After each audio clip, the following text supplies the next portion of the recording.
Bismillahirrahmanirrahim. Elhamdülillah ve salatu vesselam ala Resulillah ve ala alihi ve sahbihi ve men vala. Assalamu alaikum hürmetli qarindoshlar. Men bugün Allah subhanahu ve ta'ala'nın muvaffaq qilishi bilan oilam jannatim degan bir yurish darslarning 7-chi qismini so'zlash uchun o'ltiribman. Endi qarindoshlar, bu dars sal uzrab qoldi. Endi bu uzrab qilishda mundaq ikki sabab bor. Birinchisi, oila bak muhim ham murakkab. Oila muhim deganimizda bu oilaningki sog'lom bo'lishi biz musulmon ummatining kelgusini belgilaydi.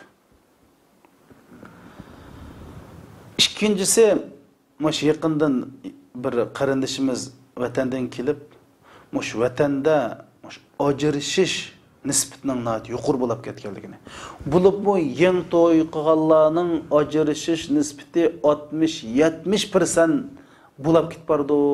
Mush haqda bir dinimizning ta'limotlari so'zlangan bo'lsa dedi. Endi bu 60-70% bir mubolag'a sonsi bir bo'lish mumkin. Lekin hammamiz bilamiz, hozir ajish nisbati yoshlarimiz orasida nihoyat ko'p. Bo'libmi, mana to'y qilib dastlabki 1 yil ichida ajrashib, 1 yil 2 yil ichida ajrashganlar nihoyat ko'p. Shuning uchun bu dars sal uzunroq bo'lib qolyapti. Endi uzun bo'ldi deb men butun tafsiliy so'zladim. Tafsiliy so'zlasak 200-300 soatlik dars bo'ladi. Men eng muhimlarini, ixchamlarini so'zlashga tirishib kelyapman. Endi bu bir yoshlari qiz yigitlarningki to'y qilishi ularning hayotida yangi bir hayotning boshlanganligidan derak beradi. Ularning hayotida yangi bir davriningki boshlanganligidan derak beradi. Unda bo'lgan ekan to'y qilmoqchi bo'lgan qiz yigitlarimiz bu to'ydan keyingi bo'ladigan ishlarga, yuz beradigan masalalarga, ustunlariga tushadigan mas'uliyat haqida ideya jihatdan, ruhiy jihatdan va psixik jihatdan tayyorlik qilish kerak. To'y qilmoqchi bo'lgan yigit tayyorlik qilish kerak. To'y qilmoqchi bo'lgan qiz ideya jihatdan tayyorlik qilish kerak. Odatda biz bir safarga chiqmoqchi bo'lsak, ideya jihatdan tayyorlik qilamiz. Bo'libmi bu safar uzun safar bo'lsa, alohida tayyorlik qilamiz. Shundaqla biz odatda bir normal bir 2 kunlik sayohatga chiqmoqchi bo'lsak-ma, ballalarimizga voy balla, voy xotin biz sayohat chiqamiz deymiz. Ular bu sayohat uchun ideya jihatdan tayyorlik qiladi. Endi bu to'y qilmoqchi bo'lgan qiz yigit bu to'ylik uchun, to'y uchun ideya jihatdan to'g'ri ideyada bo'lish kerak. Agar to'g'ri ideyada bo'lmay qolsa, to'ydan keyin avarchilik kelib chiqadi. Endi agar to'y bu turmush, bu ayollik hayot uchun xato ideyada bo'lsa-chi, teximcha taq chiqadi. Masalan, 1-2 oydan keyin jangi bordigan bir askarga sen sayohatga borsa deb ideyasini shuningga tayyorlab qildirdik. Shundan fursat kelib, vaqt to'shib bu askarni apagan peti jang maydoniga tashlabdik. Bu askarning holi nima bo'ladi? Urush boshlanmay mag'lub bo'ladi. Hayoti talafat uchraydi. Nima uchun? Chunki bu askar ideya jihatdan urushga tayyorlik qilgan emas, sayohatga tayyorlik qilgan. Endi nurg'un qizlarimiz Hindistonning, Turkiyaning, Koreyaningki kinolarini ko'rib, bu turmush ayollik hayot degan shu sevgi, aşık, maşuq ko'ydim, pishdim. Mushundaqo deb qizlar vaqtiki tushdak manda o'ylab qoladi. Ideyasi mushundaq bo'ladi. Amaliyotda to'g'ri bu ayollik hayotda sevgi, muhabbet buluş gerek. Ama turmuşunun hammasi sevgi, muhabbet emas. Turmuşda tepilimiz bo'lmaydigan bir necha 10 zurur şartlar var. Şunun bir kısmı, bir parçası sevgi, muhabbet. Qalan kısmı tepilmaydi ekan, bu aile hatırcam aile bo'lmaydi qarindoshlar. Şunun için mana bu işlarga ideya jihatdan bizda bir mas'uliyatchanlik ve muşnuğa tayyorlik idisi bo'lish kerak. Masalan, bir yigit bir qizni yaxshi ko'rib to'y qilmoqchi bo'ldi. Amma bu qizning bir onalik, bir ayollik bir majburiyatini ustiga olg'adak mas'uliyatchanligi yo'q ekan. Bu muhabbatning nima ma'nosi bo'lsin? Bir qiz bir yigitni yaxshi ko'rib to'y qilmoqchi bo'ldi. Lekin bu yigitning dadi bo'g'idak, oilaga mas'ul bo'g'idak mas'uliyatchanligi yo'q ekan. Bu sevgining nima qiymati bo'lsin qarindoshlar? Shuning uchun to'yga to'g'ri ideya bilan qadam qo'yishimiz kerak. Endi bugun so'zlamoqchi bo'lgan darsimizningki temisi mushu to'y qilish uchun ideya tayyorlik qilaylik degan dars.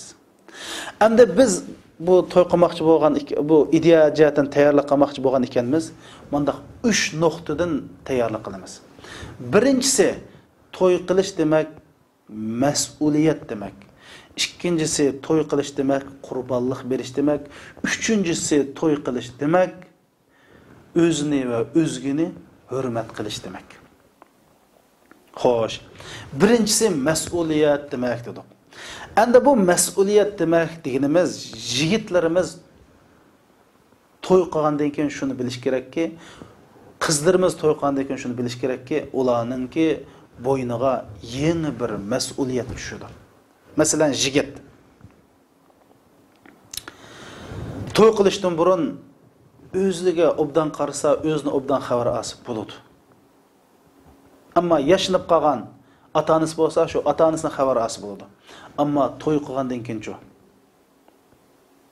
onun gədiniga o'zining, ota-onasining, ayolining, bolalarining, uyning mas'uliyati tushadi. Buni bilishimiz kerak. Masalan, yigit to'y qilishdan burun ishdan qaytib kelib yoki do'konna taqab, kechda ağayni birodarlar bilan u choyxonada, bu oshxonada paranglashib, yeb, ichib, o'ynab, davomli 10da, 11da uyga qaytadigan bir odat bor ekan. To'y qilib bo'lgandan keyin bu odatingizni tugatmasangiz bo'lmaydi. Chunki sizni uyda halal nikohlab olgan qora ko'zlik ayolingiz kutib o'tirdi. Shundaqla qizlarimiz to'y qilishdan burun bu qizlarimizning tamog'ini, hatto kiyimlarini opis tayyorlab turgan bo'lish mumkin. Ammo to'y qilib bo'lgandan keyin etdigin qopib shu uyninki turmush uchun do'konga bormoqchi bo'lgan yoki etizlik bormoqchi bo'lgan yoki ishga bormoqchi bo'lgan o'zidim baldu qopib nashtilik tayyorlab kiyim kechakka dazmollab tayyor qilgan bir ayolga muhtoj. Mana qizlarimizmi bu mas'uliyatning gadin tushdiganligiga ideya jihatdan tayyorlik qilish kerak qarindoshlar. Bu to'y qilish mas'uliyat degan gap. Endi bu qiz yigitning to'y qilgandan keyingi mas'uliyatini Alloh subhanahu va taolo Nisa surasining 34-oyatda aniq bayon qilib berdi. Alloh subhanahu va taolo deydi: Bismillahirrohmanirrohim. Ar-rijalu qawwamuna 'alan-nisa bima faddalallohu ba'dahum 'ala ba'd va bima anfaqu. فالصالحات قانتات حافظات للغيب بما حفظ الله. Deb erning mas'uliyati birinchisi o erlar bo'lsa ayollarga homiylardir va ularning mas'ullaridir deydi. Endi bu yerda homiy degandan shu oilaga ko'ngil bilish, shu oilani qo'g'dash, shu oilaningki g'amini yeyish, shu oilani baxt saodat uchun, xotirjamlik uchun, tinch aman itboqlik uchun erlar mas'ul bo'lish kerak deydi. Ya'ni mas'uliyat. Mas'ul degan gap shu shu oilada bir boshliq bo'lish kerak deydi. Yani kavvamuna degan gap, yani bu oilada hammadan bak ishlaydigini, hammadan bak jafo tortadiganini, hammadan bak tirishdigini degan ma'no chiqadi. Chunki kavvam degan arab tilida bir mubolag'a formulasida kelgan so'z bo'lib, bir ishni davomli 24 soat tirishganda, jafo tortganda, tar oqqizganda bo'ldiganligini ko'rsatadigan bir formula. Ya'ni mushundoq mas'ul bo'lish kerak deydi. İkincisi ve bima anfaqu şu aileninki iqtisadi iyi bo'lish kerak. Ayollar bizning dinimizda xonish. Kichik chig'ida ota-onasi beqish kerak. To'yqandan keyin aylar beqish kerak. Agar aylar o'ylab ketib tul qilib qolsa, bollari va tuqqanlari shu ayoldan beqish majburiyati bor. Agar bu ayolning maoshi erning maoshidan jiq bo'lsa, ayolning pulisi erning pulidan jiq bo'lsa, agar xolis oylik ishlasa bo'ldi, xolimasa o'zining shaxsiy pulisi erkinligi bor. Dinimizda mushu qarindoshlar. Masalan, bir yigit kelibdi, men to'y qilay degan, yaxshi bo'pti. Nima ish qilsiz? Mening hozir xizmatim yo'q, tijoratim yo'q. Sizni kim boqadi? Dadangiz boqalamdi? Yo'q, mumkin emas, dadam tijoratchi, o'z oilamizni aram boqadi. Sizga uy kim qilib turdi? Hech kim. To'y qilib bo'lgan sizning iqtisodingiz kim mas'ul? Qanday qilsiz deganda, mana to'y qilib bo'lgan ayol ikkimiz ishlasak deydi. Men dedim, qarindishim, dinimizda ayolning ishlash majburiyati yo'q. Ayolni beqish sizning majburiyatingiz. Buni chuqur kallangizda aniq bo'lish kerak. Mana bu erning majburiyati. Erning 3-chi majburiyati bo'lsa, shu oilani tarbiyalash mas'uliyati. Agar oilamizda ayolimiz namoz o'qimaydi ekan, Allohni tonimaydi ekan, mas'ul bo'lish kerak. Bolalarimizga dinni tonitish, o'zini kimligini bildirish erning mas'uliyati. Bir qarindishim kelibdi, ayollar namoz o'qitamayapti deb. Men dedim, tirishing, jafo torting, ayolingizni da'vat qiling. Ashunda qilsangiz katta ajr bor. Siz shu yo'lida ayolingizni Allah'ın tontuş yolunda qanchalik jafo tortsangiz, qanchalik tirishsangiz, Allohning dargohida shunchalik ajrga erishsiz va Alloh shuncha yaqin bo'lasiz dedi qarindoshlar. Bu erning mas'uliyati. Endi bu yerda mushlar nima uchun mas'ul bo'ladi? Chunki bima faddalallohu ba'dahum ala ba'd. Bundaq bo'lishi Allah subhanahu wa ta'ala erlerde bir xil alaylikni qildi, ayollarda bir xil alaylikni qildi. Yani ba'zini ba'zidan afzal qildi deydi. Bunda deganlik erlerde bir afzallik va ayollarda yo'q. Ayollarda bir afzallik, erlerde yo'q. Ayollarda bir afzallik shu erlarning mush xil mas'uliyatni ustiga elish salatiga qilgan deydi. Ayollarga kelsak, ayollarning mas'uliyatini bayon qilib Fassalihatu qanitatun deydi. Birinchisi, yaxshi ayollar bo'lsa, itoatchan bo'lish kerak deydi. Ya'ni erlarga Alloh itoatchan bo'lish, Alloh itoat bo'lish bilan birga erlarga itoatchan bo'lish deydi. Endi nurg'un ochisanlarimiz deyish mumkin. Bu 21-asrda ayollarning huquqi qonunlashayotgan, ayolning huquqida barobarligi tashviq qilingan mush jamiyatda erlarga bo'ysunsin deydi. Nima deb men boshliq olmaydi ekanman, nima deb men bo'ysunmaydi ekan degan manda qarish bo'lish mumkin. Oldi bilan birinchi nuqta. Shuni bilingki, qarindishim, dunyoning sistemasi, dunyoning qonuniyati bir rais bo'ldi, fuqarolar uningga bo'ysunadi. Bir shirkatda bir mudir bo'ldi, xizmatchilar uningga bo'ysundi. Organlarda boshliq bo'ladi, boshqalar boshliq itoat qiladi. Maktablarda o'qituvchilar bo'ldi, o'quvchilar ustozning gapini anglaydi. Butun dunyo shunda mangadi. Ya unda emasmi ya? Agar fuqaro davlatning raisiga bo'ysunmasa, shirkat xizmatchilar mudirga bo'ysunmasa, o'quvchi ustozning gapini anglamasa, dunyo bo'lamdi. Mumkin emas. Hammasi vayron bo'ladi. Masalan, bir aeroplan olsak, bir 2-3 uçukçular aeroplanni haydaydi. Onun ichida chuqur bir boshliq mas'ul bo'ladi. Ay, yeni bir uçukçu, sen o'qigani, men o'qigan, sen hadiya olgan aeroplanni men haydayman. Meni bilma deb o'zi xohlagan joyda boshliqqa bo'ysunmasa, aeroplan tushib bütün inson hayoti talafotga, halokatga giribtor bo'lgandek, oilam shundoq, shirkatmi shundoq, davlatmi shundoq, organlarmi shundoq, chuqur bir mas'ul bir boshliq bo'ladi. Endi bu boshliq bo'lish salohiyati erlarda bo'ladi. Nima uchun bima faddallallohu ba'dum ala ba'd? Ayollar alohidlik qildi, erlardik alohidlik qildi. Erlardik alohidlik ularning shu mas'uliyatni o'z ustiga oldigan salohiyat ega qildi deydi. Shuning uchun ayollarimiz erlarga itoat qilish kerak. Endi itoat qilish kerak deganimizda Alloh buyurgan ishga itoat qilish kerak. Allohga osi bo'lib turib itoat qilish bo'lmaydi. İkincisi hafizatun bil g'ayb lil g'ayb deydi. Erleri uyda ayollarının yendi yo'q chaqda shu erning shon sharafini, iffatini va oilasini saqlab qoladi, asrab qoladi bu ayollar deydi. Yani asrab qoladi degan gap, masalan, er yo'q chaqda yot erlar bilan aloqalashmaydi, tilpilishmaydi, torlar bilan yezishmaydi, hijib, kulishib, chaqchaq qilishmaydi. Erning iffatini, shon sharafini, obro'yini saqlab qoladigan ayollar deydi. Ey qarindoshlar, men bir qatam shu 96-yili Beyjingdan Urumchiga keldim. Bir poyezdda liq artistlar bilan keldim. Bular ishkirga o'yin qo'yilib berdi ekan. Yosh qizlar, ashqari artistlar bilan shunda axloqsiz qiliqlarni kelib keldi. Yo'lda shundoq keldim. Shunda deydi, biz ash poyezddan yaqin qolgan chaqda aylar bilan tilpilishib, voy oydirimda ash aylar kutib bichar erlar shu qizlarni kutib, gul ko'tirib kutib chiqdi oldiga. O erlarning ayollari, bollari bilan suvoqda erlarni kutib oldi. Jafo tortdi shular. Lekin bular yo'lda kelgacha erlarning obro'yini, shon sharafini ipini saqlamadi, xoinlik qildi. Dinimizde diyor, yaxshi ayollar erleri yo'q chaqda oilani saqlab qoldi, bolalarga yaxshi qaraydi, oilaga yaxshi qaraydi, iqtisodni buzib chashmaydi, yotlar bilan qalaymiqan aloqalashib, torlarda, tilpullarda yeyishib, kulishib, erning shon sharpiga, iffat nomusiga dog' tekkizmaydi. Bular bu ayolning mas'uliyati. Endi bu ayollar shundoq mas'ul bo'lishda, iffat nomus saqlashda o'zi xohlagancha modis yo'q. Bima hafizalloh, Alloh ko'rsatgan bo'yicha deydi.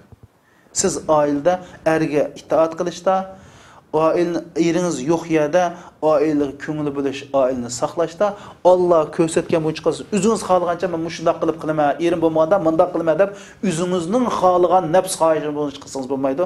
Qur'on hadisda ko'rsatilgan bo'yicha qilasiz. Uchinchisi ayollarning mas'uliyati bu erningki bolalarni tarbiyalashda ayol hamkorlashishi kerak. Chunki Rasul akram sallallohu alayhi vasallam hadis sharifda shunday deydi. Kullukum ra'in va kullukum mas'ulun an ra'iyatihi.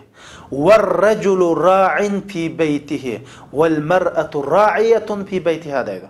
Hammanglar padichi, hammanglar o'z padanlidan mas'ul bo'lsizlar, qiyomat kun so'rilsizlar. Er o'zining oilasida mas'ul. Ayolmi o'zining oilasida padichi, ya'ni bolalardan mas'ul dedi. Shuning uchun bol tarbiyalashda ayollarimiz ham mas'uliyati bo'lish kerak. Demak, mayli to'y qilmoqchi bo'lgan qiz bo'ling, mayli yigit bo'ling, mush mas'uliyat kallangizdan faqat chiqib ketmaslik kerak. Ideya jihatdan chuqur bunga tayyorlik qiling demakchi. Ikkinchisi to'y qilish, qurbonlik berish dedik. Chuqur to'y qilgan qiz yigitlarimizning ideyasida to'ydan keyin qurbonlik berish ruhi, psixik jihatdan, ideya jihatdan tayyorlik bo'lish kerak. Biz ota-onamizdan so'rab boqaylik. Shular mush oilani oila qilib, ajrashmay, sil bizni cho'ng qilib jarayonida nurg'un qurbonliklarni berdi. Onalarimiz nurg'un xo'rliqlarga sabr qildi, nurg'un jafolarga chidadi. Agar chidamay, sabr qilmay qurbonlik bermagan bo'lsa, oila bo'lmaydi. Dadalarimiz mush oilani oila qilish uchun jafo tortdi, qon ter oqqizdi. Nurg'un ishlarda qilishdagi ishlarni qilmadi. Qilmaslikdagi nurg'un ishlarni qildi, qurbonlik berdi. Shuning uchun oila bo'ldi. Biz cho'nglarimizdan so'rab boqsak buni bilamiz. Mush Rasul akram sallallohu alayhi vasallam Ummu Hani onamiz bilan uylanmoqchi bo'ldi. Ummu Hani onamizningki eri tugab ketgan edi. Shu Ummu Hani onamiz nim dedi? Ya Rasululloh, ey Allohning payg'ambari, mening erim tugab ketib bir necha bola bilan qoldim. Sizlarni to'y qilsam, sizning xizmatlarini qilsam, bolalarim g'arib sinib qoldi. Bolalarimga qarasam, sizning xizmatlarini joyida qilinmaslikdan qo'rqaman deb Rasulullohga mushunday Rasululloh xo'shal bo'lib ketib, bu ayolning asl ayolligini xo'shal bo'lib ketib nima dedi? bu Qurayshning ayollari nima degan esil ayollar. Ballar kichik bo'lsa, ballarga shundoq mehribon, kuyimchan bo'la. Əl tigib qalsa, ən ələri köngül bilishdə, vəfadarlıq qilishdə, bununlarning aldırdıqan ayol yo'q deb, bu ayollarning qurban berish ruhiga, ularning bu shu jihatdagi fidokorligiga Rasululloh alqish yağdırdı qarindoshlar. Jabir radhiyallohu anhuning dadisi Badr urushi tugab ketib, shuna bu Jabir radhiyallohu anhu 6-7 och singillari bilan qilib qoldi. Endi bularni beqish uchun, bularni ashtamoq uchun bu Jabir radhiyallohu anhu to'y qildi. Rasululloh so'radi: "Ha, Jabir, to'y qildingmi?" degan, "To'y qildim." "Ha, qiz oldingmi yoki cho'kanmi?" dedi. Chunki Jabir radhiyallohu anhu asli yigit to'y qilmagan bola edi. Shuni "Ya Rasululloh, men cho'kan oldi." Lekin nima deb qiz olmadi debdi. Chunki qiz olsam och singlarim qarayolmaydi, to'y qilgan tajribasi bor. Qizlarni olsam och singlarim qarayolay deb shunday qildim debdi. Rasululloh qo'shilib duo qilib ularga madhiyalarni o'qidi. Bu oila shuna aytdi, ro'noq tepib barakatli oila bo'ldi. Demak, Jabir radhiyallohu anhu qurbonlik berdi. Hatto mundaq bir hadis bor qarindoshlar. Rasul akram sallallohu alayhi vasallam birinchi bo'lib jannatga men kiraman. Jannatning darvosi tunji bo'lib men ochildi. Men jannatning darvosini shunda qiqish uchun jannatning darvosining halqasini tutay deb tursam, mening oldimda bir ayol shu yerda jannatga kiraman deb yuriydi. Men Jibrилdan bu ayol qandoq ayol ey Jibril deb so'rasam, bu ayol eri o'lib ketib 5 oylik bola bilan tul qolgan ayol. Bu ayol mush ballarni tarbiyalayman deb mushundoq tul qolgan va ikkinchi qatim to'y qilmagan ayol deydi deb o'zining oilasi uchun mushundoq qurbon berish ruhiga ega ayolning Rasulullohning oldida jannat kirman deb qiyomat kuni mushundoq darajaga erish nadin keldi desa qurbon berish ruhi. Qarindoshim, siz bir qiz bilan uylandingiz. Uzoq o'tmay bu qiz ig'ir kasal bo'lib ketdi. Siz qanday qilsiz? Agar sizning qurbon berish ruhiyatingiz bo'lmaydi ekan, mas'uliyatchanlik tuyg'ungiz bo'lmaydi ekan, siz bu qizni qo'yib etib, qaytib to'y qilishdek bir o'ylarni o'ylashingiz mumkin. Shundaqlam bir qiz siz to'y qildingiz. Yigitingiz uzoq o'tmay tijorat ziyon tortib, do'konlar taqilib, shirkatlar vayron bo'lib, gadaylashib ketdi. O çağda qanday qilsiz? Sizni qurbon berish, mas'uliyatchilik tuyg'usi bo'lmaydi ekan, asta ajr qo'yguchisiz. Demak, qarindoshlar, bizda mushunda qurbon berish ruhi bo'lish kerak. Uchinchisi to'y qilish o'zini va o'zgini hurmat qilish dedik.